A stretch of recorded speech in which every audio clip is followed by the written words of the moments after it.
오늘 은혜 받으실 말씀은 시편 1장 1절에서 6절 말씀입니다. 복 있는 사람은 악인들의 꾀를 따르지 아니하며 죄인들의 길에 서지 아니하며 오만한 자들의 자리에 앉지 아니하고 오직 야훼의 율법을 즐거워하여 그의 율법을 주야로 묵상하는도다. 그는 시냇가에 심은 나무가 철을 따라 열매를 맺으며 그 잎사귀가 마르지 아니함 같으니 그가 하는 모든 일이 다 형통하리로다. 악인들은 그렇지 아니하며 오직 바람에 나는 겨와 같도다. 그러므로 악인들은 심판을 견디지 못하며 죄인들이 의인들의 모임에 들지 못하리로다. 무릇 의인들의 길은 야훼께서 인정하시나 악인들의 길은 망하리로다. 아멘.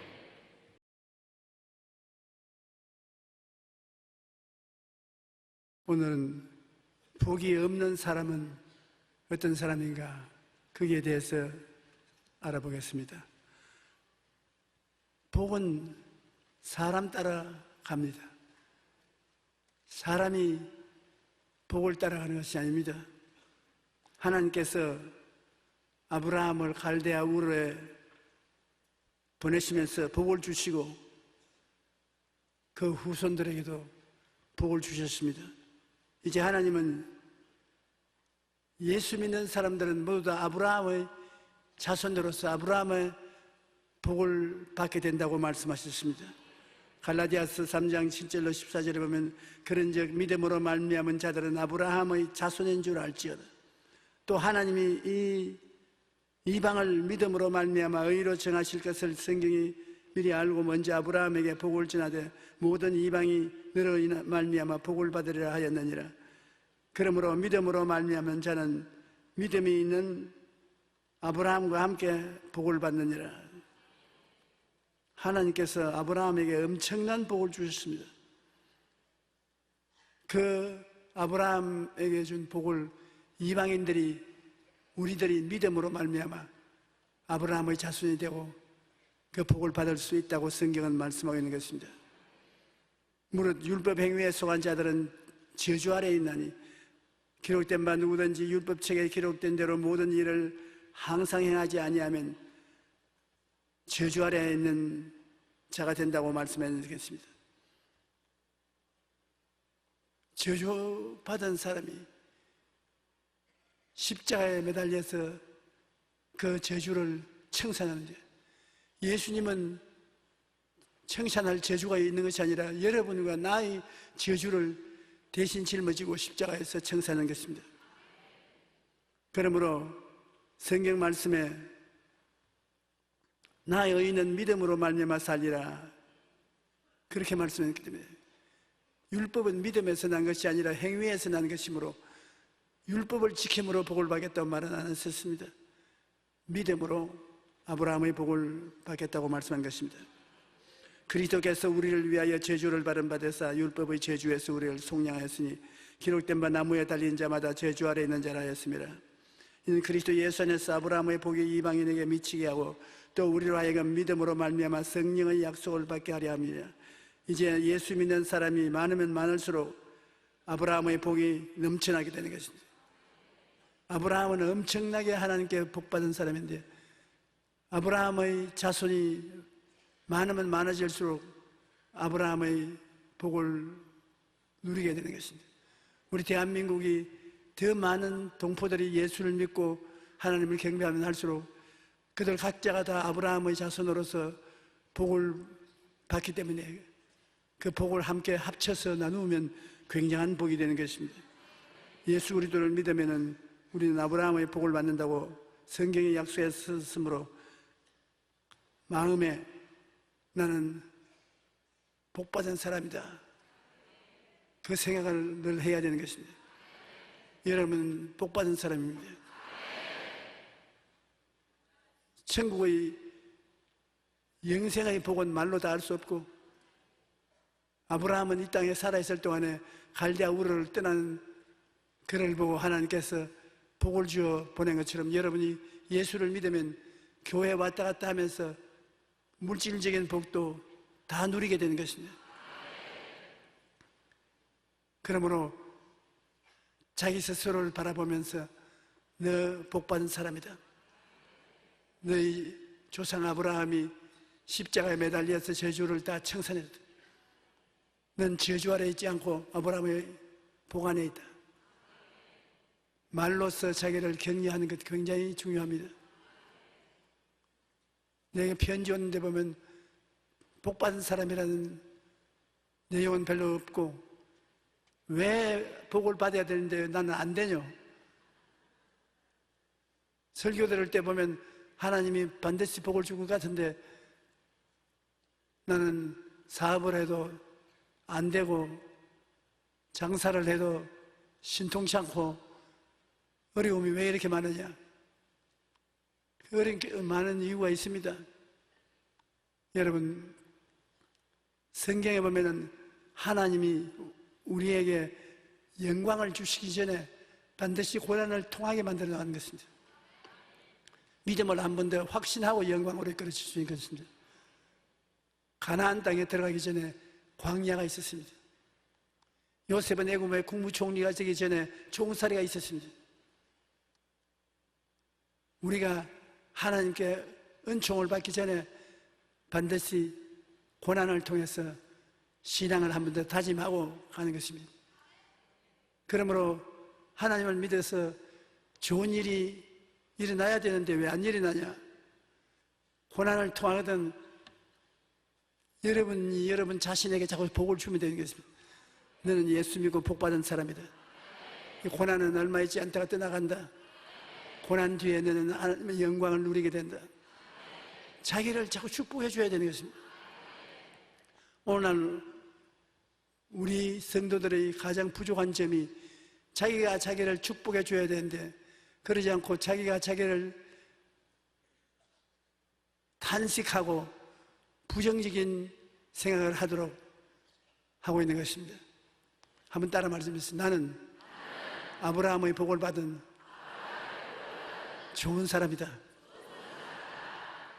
남이야 듣든 말든 여러분 자신이 그 말은 얼마인지 할 수 있는 것입니다. 나는 복받은 사람이다. 그러므로 복이 나를 찾아와야 된다. 오늘도 여러분 복받은 사람인데 저도 복받은 사람으로서 여러분 같이 복받은 사람의 앞에서 설교를 하게 되니까 얼마나 복을 받았습니까?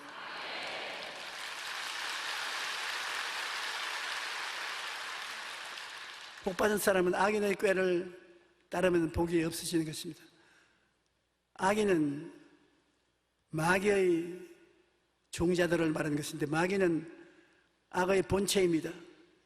마귀를 따라 하나님을 미워하고 저항하고 인본주의를 주장하고 바벨탑을 타는 노아의 후손처럼 악인은 복이 없습니다. 악은 죄보다도 더 무서운 것입니다. 죄는 하나님의 율법을 어기면 죄인이 되지만 악인은 그 성격 자체가 부패하고 패렴한 것입니다. 예를 들어 말하면 스탈린이나 공산주의 국가에서 공산주의를 이끌어가는 사람들은 굉장히 그 배우를 보면 사람을 많이 죽였습니다. 사람을 그렇게 많이 죽이고 자기 영화를 도모하는 그건 악인이 그렇게 하는 것입니다. 죄인은 그 근처도 못 갑니다. 악인이 그렇게 하는 것입니다. 악인은 하나님을 인정하지 않습니다. 악인은 인본주의적으로 자기 혼자 사는 것인데 아담과 하와가 타락한 이후로 모두 다 악의 전통을 받아가지고서 엄청나게 고약한 짓을 하는 것입니다. 우리도 가까이에 있는 사람 중에 자기가 싫어하는 사람을 심판할 때 그냥 하지 않고 대포를 쏘아가지고서 벌을 내렸다는 것을 신문 가슴을 안에 읽어봤습니다. 사람을 죽이면 여러분 대포를 쏴서 죽일 필요가 어디 있습니까? 악이 그게 절대로 끓는 것입니다. 하나님을 무시하거나 하나님과 어깨를 나란히 같이 이 코올이 되겠다는 사람들이 있습니다. 창세기 11장 4절에 또 말하되 성읍과 탑을 건설하여 그 탑 꼭대기를 하늘에 닿게 하여 우리 이름을 내고 온 지면에서 짐을 면하자. 노아의 후손들이 모여서 농사를 지었는데 시나일 땅에 농사가 잘 됐어요. 여러분, 농사가 왜 잘 됐느냐면 홍수가 나서 땅에 그름을 많이 생산해 놓았습니다. 농사 짓는 사람들은 홍수가 나고 난 다음에 농사가 잘 돼요. 그래서 굉장히 부자가 되었습니다. 그러니까 그들이 우리가 하나님 이제 섬길 필요가 어딨냐? 우리의 탑을 쌓아서 하늘에 닿게 하고 홍수가 와도 우리에게 건드리지 못하게 그런 높은 탑 아파트를 만들자. 그래서 그때 이 탑이라는 것이 사람이 올라가서 사는 곳이니까 아파트 같은 것입니다.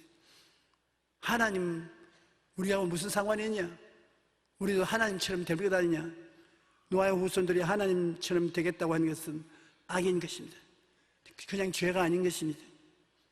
도둑이 오는 것은 도적질하고 죽이고 멸망시키는 것뿐이고, 악한 자는 도적질하고 죽이고 멸망시키는 마귀를 쫓아서 참으로 악을 행하는 것입니다.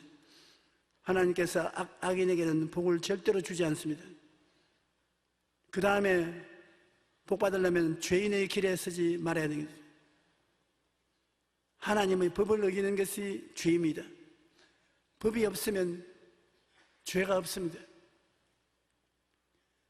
지금 우리 교회와 정부 간에 밀고 땡기고 하는 것은 일이 있습니다. 정부에서는 교회에서 세금을 내라. 그 교회에서는 내내 세금 내라고 말 안 하다가 이제 갑자기 왜 세금 내라 그러는? 예수 그리스도를 잘 믿는 서방의 교회 어느 교회가 세금을 낸 적이 있느냐?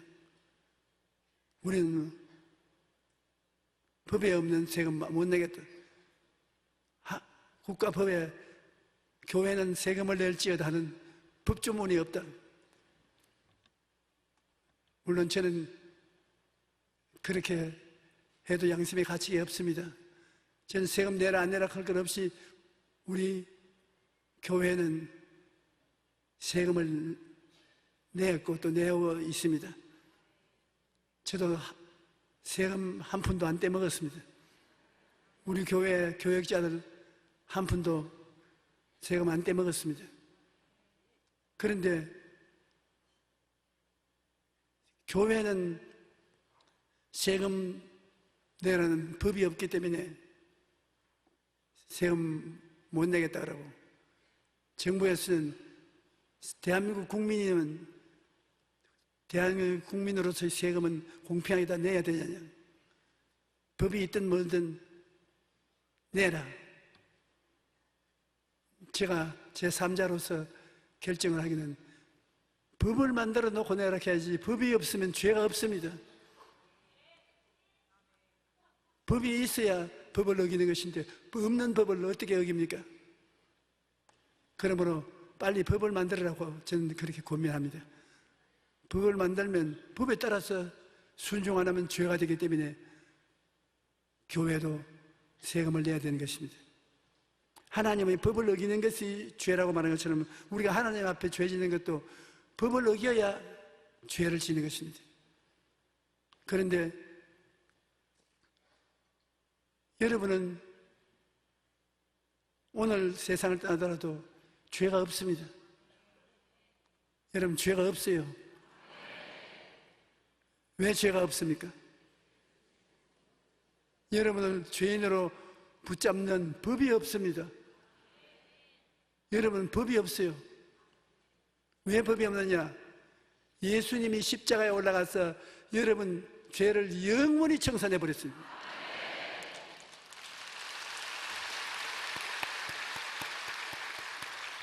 그는 심판하려고 하면 예수님이 여러분 옆에 서서 내가 다 책임졌습니다. 저 갈보리를 보십시오.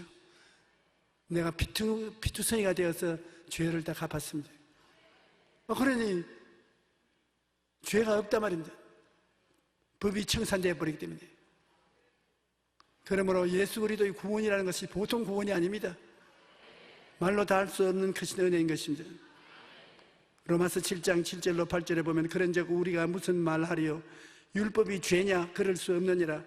율법으로 말미암지 않고는 내가 죄를 알지 못하였나니 곧 율법이 탐내지 말라 하지 아니하였다면 내가 탐심을 알지 못하였도다. 그러나 죄가 기회를 타서 계명으로 말미암아 내 속에 온갖 탐심을 이루었나니 이는 율법이 없으면 죄가 죽은 것이라. 율법이 없으면 죄가 없는 것입니다. 그러므로 마귀가 옛날 십계명을 들추어 가지고서 죄인으로 만들려고 애를 쓰고 있는 것입니다. 우리는 예수 그리스도의 은혜로 일평생의 죄가 청산되었고 성령으로 말미암아 거룩하게 되어가는 과정에 있는 것입니다. 그러므로 율법과의 싸움은 거쳐야 되는 것입니다. 십계명에 하나님 앞에서 지켜야 될 것과 사람 앞에서 지켜야 될 법이 있는데 출애굽기 20장 3절로 17절에 보면 나 외에 다른 신을 두지 말라, 우상을 섬기지 말라, 하나님의 이름을 망령되이 일컫지 마라, 안식일을 거룩히 지켜라. 하나님께 대한 법입니다. 이 법을 어기면 죄인이 되지요. 내 부모를 공경하라, 살인하지 말라, 간음하지 말라, 도둑질하지 말라, 내 이웃에 거짓 증거하지 말라, 내 이웃을 탐내지 말라. 사람에 대한 율법입니다. 이것도 어기면 죄가 되지요. 구약의 십계명을 우리가 죄인이냐 죄인이 아니냐를 결정하는 도구로 사용될 수 있습니다. 그런데 이 십계명이 오늘날 우리 예수 믿는 사람에게는 죄인으로 결정하는 조건이 못 됩니다. 예수님이 다 청산했다. 예수님이 우리의 제물이 되셔서 청산했기 때문에 이 십계명이 우리를 정죄해서 지옥으로 보내지 못합니다. 아담 이후 태어난 인간은 모두 심성이 부패한 죄의 종이었는데 주님께서 여러분 의인으로 만들어진 것입니다. 예수 믿고 의인이 되었다 그러는데 의인이라는 것은 뭐 보통 의인이 아닙니다. 평생의 죄를 한 번도 안 지은 상태가 의입니다. 여러분 의인으로 만들어진 예수님이.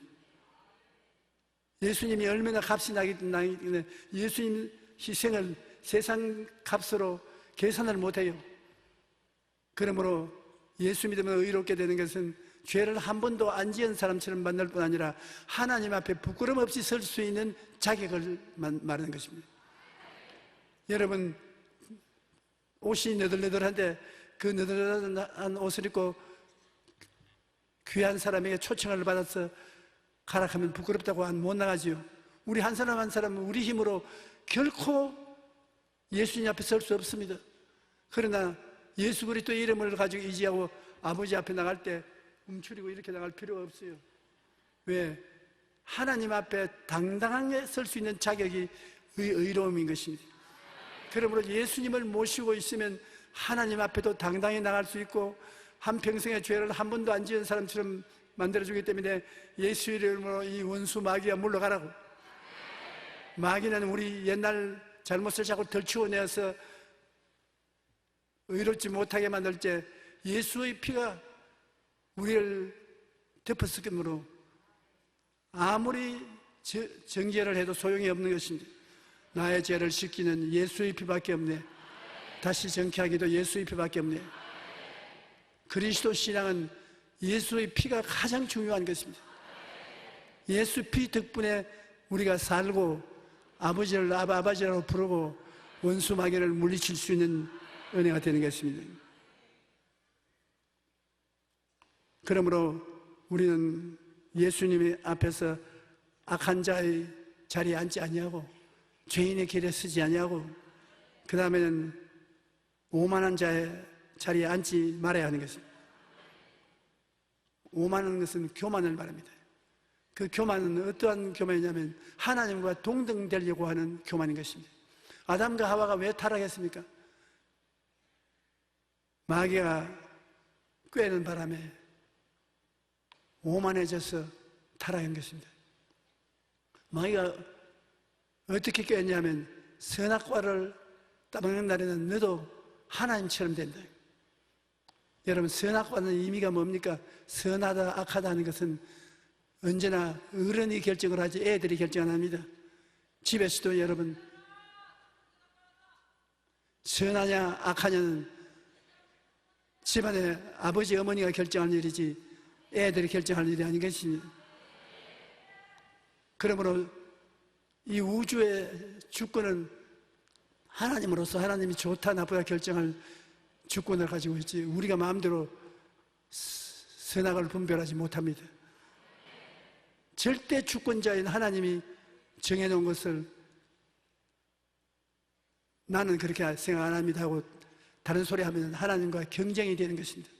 아담과 하와가 나와서 하나님 앞에서 아버지 안 그렇습니다. 이건 이렇고 이건 저렇습니다. 아버지를 어떻게 알고 아버지와 동등되게 하는 것입니까? 하나님이 제일 미워하는 것은 주권에 대한 침노를 엄청나게 미워하시는 것입니다.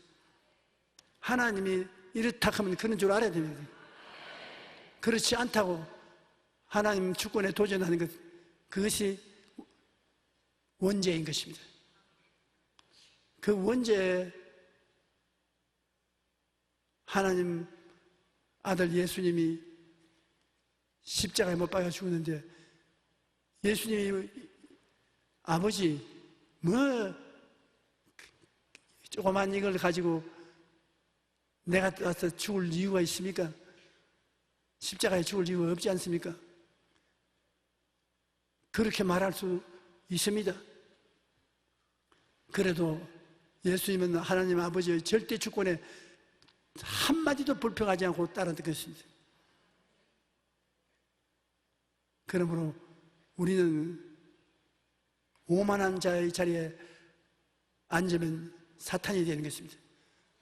원래 천국에는 하나님을 섬기는 최고 천사장이 있습니다. 미카엘, 가브리엘 천사장의 이름인 것입니다. 그 다음엔 사탄은 여러분 하늘의 높은 천사장 중에 제일 높은 천사장이었습니다. 그게 하나님과 동등되려고 하다가 심판을 받고 쫓겨나서 사탄이 되는 것입니다. 이사야 14장 13절로 14절을 보면 사탄이 왜 사탄이 되는지, 제일 윗자리에 있던 천사장이 왜 타락했는지 그것을 기록하고 있는 것입니다. 이사야 14장 13절로 14절에 내가 내 마음에 이르기를 내가 하늘에 올라 하나님의 뭇별 위에 내 자리를 높이리라. 내가 북극 지표의 산 위에 앉으리라. 가장 높은 구름에 올라가 지극히 높은 이와 같이 되리라. 완전히 천사장은 천사장이지 하나님과 동등되겠다고 하는 것입니다. 이사야 40장 25절에 거룩하신 이가 이르시되 그런즉 너희가 나를 누구에게 비교하여 나를 그와 동등하게 하느냐. 그래서 제일 높은 천사장이라도 하나님이 내가 쫓아버렸습니다. 그 자기 부하 천사들과 더불어서 반역해서 공중의 권세를 잡고 오늘날 우리를 꿰고 타락시키는 것입니다. 자기가 하나님과 동등되게 하려다가 타락했는데 아담과 하와에게 하나님과 동등될 수 있는데 하나님께 순종하고 살겠냐? 선악과를 따먹어라. 그러면 눈이 빨개져서 선악을 하는 지혜를 얻어 너 하나님과 동등하게 된다. 그래서 그 말에 고소해서 하나님을 반증하고 선악과를 따먹고 타라고 말한 것입니다. 또 교만하는 것은 자기를 과대평가하는 마음인 것입니다. 시편 31편 23절에 너희 모든 성도들아 야훼를 사랑하라. 야훼께서 진실한 자를 보호하시고 교만하게 행하는 자에게 엄중히 갚으시리로다. 시편 40편 4절에 야훼를 의지하고 교만한 자와 거짓에 치우치는 자를 돌아보지 아니하는 자는 복이 있도다. 자기를 과대평가하면 교만이 되지 않습니까? 그런데 교만하게 어깨에 힘을 주면 하나님도 미워하시고 사람들도 미워하는 것입니다. 사람들은 겸손이 제일 좋은 지혜인 것입니다. 하나님이 높여주면 높아지고 하나님이 낮추시면 낮아지고, 우리가 공경할 것은 성부와 성자와 성령을 공경하고, 지금은 아버지 시대 아니고 예수님 시대가 아니고 성령님의 시대인 것이므로, 아버지도 성령을 통해서 예수님도 성령을 통해서 우리에게 가르치시고 인도하심으로 하나님 성령을 인격적으로 인정하고 환영하고 모시드리고 우리가 의지하는 것입니다. 그리고 순종하는 것입니다. 오늘 우리가 교만해서 나는 성령 없어도 할 수 있다, 그렇게 되면 교만이요, 교만은 패망의 선구자인 것입니다. 겸손한 자를 하나님이 기뻐하시는 것입니다. 교만은 가장 근본적이고 위험한 죄입니다. 왜냐하면 교만은 인간이 최초로 지은 죄요 하나님과 동등하게 되려는 의도에서 나온 것이기 때문인 것입니다. 뱀이 하와에게 너희가 그것을 먹는 날에는 너희 눈이 밝아져서 하나님과 같이 되어 선악을 알게 될 것이라고 유혹하자 하나님과 동등하게 되려는 교만이 발동하여 죄를 범했던 것입니다. 토마스 아퀴나스는 교만은 사람에게 가장 먼저 찾아와 가장 늦게 떠나는 끈질긴 죄라고 말했습니다. C.S. 루이스도 근본적인 죄악은 바로 교만이라고 말한 것입니다. 우리가 비교하지 말아야 돼요. 교만이라는 것은 다른 사람과 비교할 때 생겨나는 것입니다.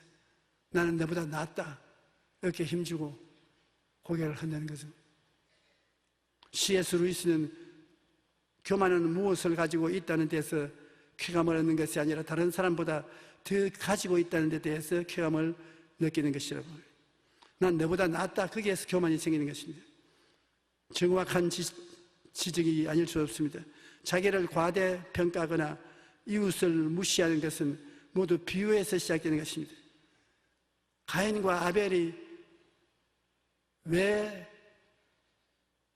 사이가 나빠져서 가인이 동생 아벨을 쳐 죽였습니까? 자기하고 아벨을 하고 비교해보니 하나님이 아벨을 더 인정해 주었습니다. 아벨은 짐승을 잡아서 제사를 드리고 자기는 곡식으로 제사를 드리는데 하나님께서 아벨의 제물은 받아들이고 가인의 제물은 안 받아들였습니다. 그래서 아벨하고 자기하고 하나님은 편파적으로 되지만도 아벨이 자기보다 낫게 대접을 받는다고 생각하니까 화가 나가지고 동생을 쳐 죽여준 것입니다. 우리가 비교할 때 불행이 생기는 것입니다. 비교하지 말아야 돼. 너는 너고 나는 나다. 너의 특성대로 하고 나의 특성대로 하면 된다. 이번 우리 세계대회 때 내 통역하던 김 변호사는 머리를 여자처럼 철렁철렁 하고 있어요. 그래서 사람들이 보는 사람마다 말을 하거든. 머리 깎아라. 나는 안 그랬습니다. 왜냐, 오늘은 자기가 원하는 대로 남에게 해만 안 주면 특성을 살리고 사는데, 이 김 변호사 머리 보고 욕하지 말고 북한의 김정은이 머리를 보고 욕하라. 그 머리는 정말 역사적으로 있어 본 적이 없는 머리네. 그렇다고 나중에 고맙다고 인사하더라고요. 나 솔직히 개인적으로 말하지, 미국 가거든 그 잘라라. 눈 뜨고는 못 보겠다. 나 오늘은 특성의 시대이기 때문에 자기가 좋아하는 대로 하는데 그거 가지고서 비교해서 정지하거나 자랑할 수가 없는 것입니다. 성경에는 하나님께서 우리에게 경고한 경고가 있는데 절대로 남은 정지하고 자기는 잘났다고 하지 말아야겠습니다. 두 사람이 하나님 성전에 예배하러 올라가는데 한 사람은 바리새 교인이고 한 사람은 세리입니다. 바리새 교인은 율법을 철저히 지키는 그 세리는 옛날에는 굉장히 나쁜 사람이 세리였습니다. 돈을 도둑질 해먹고 남의 사업을 무너뜨리고 하는 짓을 했습니다. 그런데 이 바리새 교인과 세리 두 사람이 성전에 기도하러 갔는데 바리새 교인은 한쪽에 있어서 하나님 아버지여 내가 왔나이다 보시옵소서. 나는 일에 꼭 한 번씩 금식 기도하고 11조 꼭 드리고 저쪽에 있는 저 세리처럼 허랑방탕하고 방종하고 육체적인 생활에 침전되어서 사는 그런 나쁜 놈이 아닙니다. 나는 훌륭한 사람입니다. 그런데 이 세리는 하나님 앞에 고개를 못 들고 가슴을 치면서 하나님이여 나는 죽을 죄인입니다. 하나님 나는 어떻게 되겠습니까? 나를 살려주십시오. 나는 나쁜 놈입니다. 그래 예수님이 물었습니다. 두 사람 중에 누가 하나님 앞에 의롭다 함을 받았겠냐? 여러분 우리가 생각해봐도 바리새 교인이 훨씬 잘했단 말입니다. 그러나 교만한 것은 끝이 없는 것은 세리하고 비교해서 자기 말을 말했습니다. 예수님께서 말씀하기를 두 사람이 기도를 하고 나가는데 이 바리새 교인은 용서를 받지 못하고 이 세리는 용서를 받고 인정을 받고 나갔다는 것입니다. 자기가 죄인인 것을 고백하면 하나님은 용서해 주시는 하나님입니다.